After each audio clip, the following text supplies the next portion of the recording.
چیکار کردی با دلم وای، چیکار کردی با دلم وای، گمشو برو اول سرم. با دلم وای. حیوان نمیبینی خوابم؟ ببخشید داش اگه زمین گرده چرا فرشا صافن؟ خب فرشا رو زمینن دیگه، کوچیک‌تر از اونن که خم بشن. پس اگه یه فرش خیلی بزرگتر درست کنیم بندازیم زمین صاف میشه؟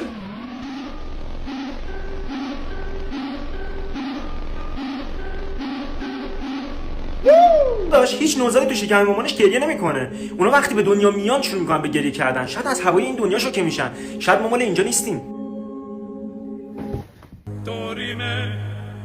داداش چرا همه میگن زمان مشکلات رو حل میکنه ولی هیچ کس نمیگه مشکلاتن که زمان ها رو دارن خراب میکنن؟ قشنگ بود.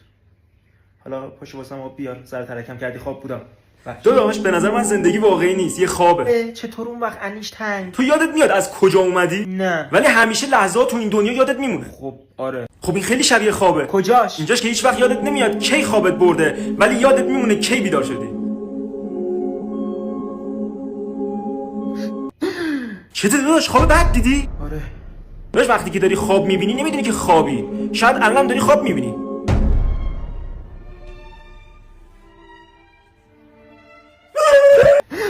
چیه داداش؟